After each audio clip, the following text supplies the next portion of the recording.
بڑے حاجی ہوتے ہیں، بڑے نمازی ہوتے ہیں، صف اول کے نمازی ہوتے ہیں، صوم و صلات کے بڑے پابند ہوتے ہیں، لیکن اس کے ساتھ ساتھ کئی لوگوں کو انہوں نے ستایا ہوتا ہے، کئی لوگوں کے حقوق دبائے ہوتے ہیں، کئی لوگوں کا مال دبایا ہوتا ہے، کہیں وراثت دبائی ہوتی ہے، کبھی کوئی اور معاملہ ہوتا ہے۔ تو بہرحال دین اسلام کا جو تقاضا ہم سے ہے وہ دیندار بننے کا ہے۔ فقط عبادت گزاری مطلوب نہیں ہے، عبادت گزاری بھی ہونی چاہیے، لیکن دین صرف عبادت گزاری کا نام نہیں ہے۔ تو میرے محترم، دو باتیں ہو گئیں، ایک تو یہ کہ ہم آج کے اس موضوع سے یہ بات سیکھیں کہ ہماری اب سے لے کر جو زندگی اختتام تک ہوگی وہ انشاءاللہ دین اسلام کے تقاضے کے مطابق ہوگی۔ اس کے لیے، اس کو اپنانے کے لیے کوئی ہمیں حج کے اختتام کا انتظار نہیں کرنا کہ حج کا اختتام ہو تو کوئی ہماری کوئی الگ زندگی ہو نا۔ یہ تو ہم آج سے ہی، ابھی سے ہی عزم کریں، اللہ کے حضور سچی توبہ کریں، یا اللہ پاک آج تک جو ہم تیری نافرمانی، بغاوت، سرکشی کرتے رہے، یا اللہ ہم بغاوت کے جمیع ہتھیار، بغاوت کے سارے ہتھیار ڈال کر سر نگو کرتے ہیں، سر تسلیم خم کرتے ہیں، اور ہم اپنے آپ کو سرنڈر کرتے ہیں، اور اپنی سابقہ لغزش و کوتاہیوں سے یا اللہ معافی کی درخواست کرتے ہیں، اور آئندہ مکمل آپ کی حکم کی پیروی اور آپ کے حبیب صلی اللہ علیہ وسلم کی اتباع میں زندگی کو بسر کرنے کا عزم کرتے ہیں۔ تو یہ تو سلسلہ آج سے ہی شروع ہو جائے۔ حضور اقدس صلی اللہ علیہ وسلم بہت پہلے سے تیاریاں فرمایا کرتے تھے۔ ایک بات ذہن میں آ گئی، رجب کا بابرکت مہینہ چل رہا ہے، امید ہے بہت سارے احباب نے رجب کے شروع میں مسنون دعا جو پڑھی جاتی تھی، حضور صلی اللہ علیہ وسلم پڑھتے تھے، وہ پڑھ لی ہوگی، لیکن پھر بھی ایک دفعہ اس دعا کا اعادہ کر لیں۔ اللہم بارک لنا فی رجب و شعبان و بلغنا رمضان۔ یا اللہ رجب اور شعبان کے مہینے میں ہمیں برکتیں عطا فرما، اور یا اللہ ہمیں رمضان المبارک تک پہنچا دے۔ تو دیکھو، رمضان المبارک میں محنت کرنے کے لیے حضور صلی اللہ علیہ وسلم رجب سے محنت فرما رہے ہیں۔ کیا وجہ ہے کہ جب رمضان المبارک تک پہنچیں گے تو اعمال کی عادت پڑ جائے گی۔ اسی طریقے پر میرے محترم، ہم ابھی سے ہی، آج سے ہی اپنے آپ کو اللہ کا سچا سچا بندہ بنانے کی محنت فکر آج سے ہی شروع کریں، تاکہ حج کے وقت جب ہم پہنچیں تو ہماری بہت ساری غفلت، بہت ساری لاپرواہی اور بہت سارے احکام اور اعمال میں کوتاہی وہ ختم ہو چکی ہو۔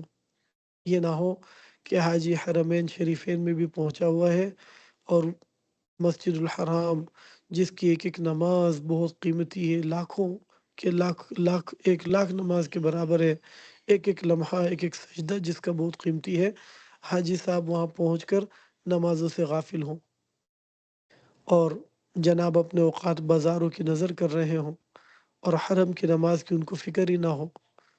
مسجد نبوی جس کی حاضری بہت بڑی سعادت کی بات ہے، ایک نماز بہت بہت قیمتی، اس کی جماعت کی نماز بہت قیمتی، اتنی قیمتی کہ حضور صلی اللہ علیہ وسلم نے فرمایا جس نے 40 نمازیں میری اس مسجد میں باجماعت تکبیر اولیٰ سے ادا کر لی تو اس کو نفاق سے برات کا پروانہ ملتا ہے، جہنم سے جو ہے برات کا پروانہ ملتا ہے۔ تو ایسا نہ ہو کہ مدینہ شریف میں حاضری بھی ہو اور ہمارے اعمال کی کوتاہیاں بھی ہمارے اندر پائی جاتی رہیں۔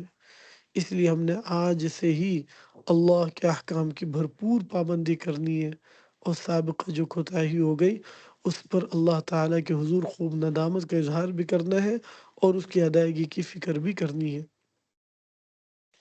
تو بہرحال اب یہ بات ہو گئی کہ دیندار بننا مطلوب ہے۔ اب رہا سوال یہ کہ بھئی دینداری پیدا کیسے ہوگی ہمارے اندر، ہم دیندار کیسے بن سکتے ہیں؟ اللہ تعالیٰ نے، اصول اللہ تعالیٰ کا یہی ہے کہ اللہ تعالیٰ نے انسانوں کی رشد و ہدایت کے لیے کتاب اللہ کو بھی نازل فرمایا اور رسول اللہ کو بھی بھیجا۔ فقط کتاب اگر رشد و ہدایت کے لیے کافی ہوتی تو رسول اللہ صلی اللہ علیہ وسلم کو بھیجا نہ جاتا، اس لیے کتاب بھی بھیجی اور صاحب کتاب بھی بھیجا۔ یہ انسان کا خاصہ ہے، وہ ہم جنس سے سیکھتا ہے، اس لیے دین جو پیدا ہوگا وہ ہمارے اپنے ذاتی اور انفرادی مطالعے سے پیدا نہیں ہو جائے گا، بلکہ اہل اللہ کے ساتھ اپنا مضبوط جوڑ بنانا پڑے گا، علماء کی صحبت کو اختیار کرنا پڑے گا۔ حضور صلی اللہ علیہ وسلم نے فرمایا علیکم بمجالست العلماء واستماع کلام الحکماء، تم پر لازم ہے علماء کی ہم نشینی اور حکماء کی باتوں کو سننا۔ فإن اللہ یحیی القلب المیت بنور الحکمت کما یحیی الارض المیتۃ بماء المطر، اس لیے کہ اللہ تعالیٰ نور حکمت کے ذریعے مردہ دلوں کو بھی ایسے ہی زندہ فرما دیتے ہیں جیسے کہ برسات کے پانی سے مردہ زمین کو زندہ کیا جاتا ہے۔ تو ہمیں اپنے گرد و پیش میں جو اصحاب علم ہیں اور جو متدین حضرات ہیں، دیندار لوگ ہیں، ان سے اپنے آپ کو نتھی کرنا پڑے گا، جوڑنا پڑے گا۔ اللہ کا خوف حاصل کرنا ہے تو ان لوگوں کے ساتھ جڑنا پڑے گا جو خدا خوفی رکھتے ہیں۔ یا ایھا الذین آمنوا اتقوا اللہ وکونوا مع الصادقین، ایمان والو اللہ سے ڈرو، سچوں کے ساتھ ہو جاؤ۔ اور یہ اللہ کے دیندار بندے ہر جگہ پر ہوتے ہیں اور ہر دور میں ہوتے ہیں۔ ایسا نہیں ہو سکتا کہ دنیا دینداروں سے خالی ہو جائے۔ آج ایسے اللہ کے نیک بندے مل جانا کامیاب ضرور ہو سکتے ہیں لیکن نایاب نہیں ہو سکتے۔ ایسا نہیں ہے کہ دنیا خالی ہو گئی، نایاب نہیں ہے، کامیاب ہے، ان کو ڈھونڈنا پڑے گا، تلاش کرنا پڑے گا۔ سمندر میں جو آدمی غوطہ لگاتا ہے موتی کی تلاش میں، جب وہ سمندر کی تہ کو پہنچتا ہے اور زمین پر ہاتھ مارتا ہے تو اس کے ہاتھ میں کنکر آتے ہیں، پھر ہاتھ مارتا ہے کنکر آتے ہیں، پھر ہاتھ مارتا ہے کنکر آتے ہیں، کئی دفعہ تو کتنی دفعہ وہ غوطے مار کر ناکام واپس لوٹ آتا ہے، لیکن کبھی بھی اپنی سعی کو، اپنی کوشش کو چھوڑتا نہیں ہے، حتیٰ کہ کئی بار غوطہ زنی کے بعد اور کئی بار زمین پر ہاتھ مار کر کنکر اٹھانے کے بعد اگر کہیں اس کو ایک موتی میسر آ جائے تو اس کی خوشی کا کوئی ٹھکانہ نہیں ہوتا، اور وہ اس ایک موتی کو لے کر، اس کو پا کر اپنی اس سابقہ ساری محنتوں، مشقتوں، صعوبتوں کو بالکل بھول جاتا ہے کہ اس ایک موتی کے حاصل کرنے میں میں نے کتنی مشقت اٹھائی۔ اسی طریقے پر میرے دوستو، اللہ والوں کی تلاش ہے، علماء کی تلاش ہے۔ اللہ والوں کو جو آدمی پالے تو صعوبتیں ان کے پانے میں انسان نے جتنی کی وہ سب بھول جاتا ہے آدمی۔ جس طریقے پر موتی کا تلاش کرنے والا کبھی بھی اپنی سعی کو ختم نہیں کرتا، ہم بھی کبھی اپنی سعی کو ختم نہ کریں اور رب تعالیٰ سے دعائیں مانگتے رہیں، یا اللہ پاک تو اپنے فضل و کرم سے ہمیں اپنے پیاروں کا ساتھ نصیب فرما۔ ہمارے حضرت رحمۃ اللہ علیہ فرمایا کرتے تھے، بھائی تمہیں اگر کوئی دیندار نظر نہیں آتا کہ جس کی صحبت میں تم اٹھ بیٹھ سکو تو تم اپنے آپ کو اللہ کے گھر مسجد سے وابستہ کر لو۔ ہمارا مسجد سے تعلق کتنا کمزور ہے، ہم مسجد میں جانے کے لیے سوچتے ہیں ابھی 10 منٹ پڑے ہیں، ابھی 5 منٹ پڑے ہیں، اور جو ہی ہماری نماز مکمل ہوئی تو فوراً سے ہمیں مسجد سے نکلنے کی فکر ہو جاتی ہے۔ ذرا نماز طویل ہو جائے تو ہم پر بھاری پڑ جاتی ہے، ذرا دعا طویل ہو جائے تو ہم پر گرا گزرنے لگتا ہے۔ تو ہمارا مسجد سے تعلق کس قدر کمزور ہے۔ حدیث پاک میں فرمایا من الف مسجدا الفہ اللہ، جو آدمی مسجد سے محبت رکھتا ہے اللہ تعالیٰ اس سے محبت رکھتے ہیں۔ اس لیے میرے دوستو، مسجد کو اپنا اضافی وقت دینا شروع کریں، کم از کم جمعے کے دن عصر سے لے کر مغرب تک کا وقت خالصتاً آپ کا مسجد کے لیے ہو، اور عصر کے بعد وہ مسنون درود شریف جو پڑھا جاتا ہے، جس پر 80 سال کی عبادت کے ثواب کا وعدہ ہے، 80 سال کی خطاؤں کی معافی کا وعدہ ہے، اللہم صلی علی محمد النبی الامی وعلی آلہ وسلم تسلیما۔ مرد حضرات بھی اس کا اہتمام کریں اور ہماری خواتین بھی جمعے کے روز عصر کے بعد اس درود پاک کا اہتمام کریں اور عصر سے لے کر مغرب تک درود شریف بکثرت پڑھتے رہیں۔ ہاں، جب مغرب میں 10 منٹ رہ گئے، 15 منٹ رہ گئے، اب یہ پورے دن کا بہت انتہائی قیمتی وقت ہے۔ اس وقت میں آ کر اللہ تعالیٰ کے حضور خوب گڑ گڑا کر اپنی دنیاوی حاجات مانگے، اپنی اولاد کے لیے مانگے، اپنے دوست احباب کے لیے، عزیز اقارب رشتہ داروں کے لیے دنیا کی بھی کامیابی مانگے اور آخرت کی بھی کامیابی مانگے۔ اس آخر 10-15 منٹ کو فقط دعاؤں میں صرف کریں۔ یہ تو ہوئی بات پورے ہفتے میں ایک دن کی اور ایک وقت کی۔ اس کے علاوہ روزانہ کے اعتبار سے تہجد کا وقت ہے، انتہائی قیمتی وقت۔ تو بہرحال اپنے آپ کو دینداروں سے جوڑیں۔ کہتے ہیں نہ کتابوں سے، نہ وعظوں سے، نظر سے پیدا دین ہوتا ہے، بزرگوں کی نظر سے پیدا۔ تو دیندار ہم بنیں گے دینداروں کے ساتھ رہ کر۔ تو میری ساری تقریر کا خلاصہ یہ ہوا کہ ہم سے جو زندگی مطلوب ہے وہ تو ہر وقت یکساں زندگی ہے، خواہ حج سے پہلے کی ہو، خواہ حج کے بعد کی ہو، لیکن حج کے بعد گویا کہ ہمیں ایک چانس اضافی مل گیا، ایک سنبھلاوا مل گیا، اس لیے بالخصوص حج کے بعد کی زندگی میں کوتاہی نہیں ہونی چاہیے۔ ہمارے حضرت رحمۃ اللہ علیہ فرمایا کرتے تھے، جب حج تربیت نشست دیا کرتے، فرماتے بھائی حاجی صاحبان ایسا حج کر کے مت آنا کہ بعد میں لوگ کہتے ہیں بھائی ان سے بچ کے رہو، یہ حاجی صاحب ہے۔ تو ایک تو یہ کہ ہماری زندگی یکساں ہو، دوسرا یہ کہ ہم سے تقاضا عبادت گزاری کا نہیں ہے فقط، ہم سے تقاضا دینداری کا ہے، اور دینداری مکمل اپنی زندگی کو شریعت و سنت کے موافق تابع کرنے کا نام ہے۔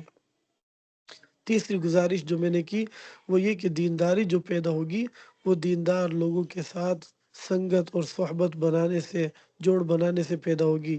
حضور اقدس صلی اللہ علیہ وسلم نے فرمایا المرء علی دین خلیلہ، آدمی اپنے دوست کے دین پر ہوتا ہے۔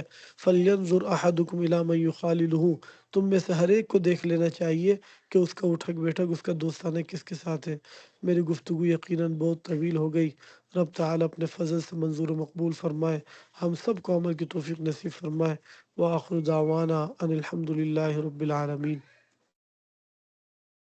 جواب بہت طویل ہے۔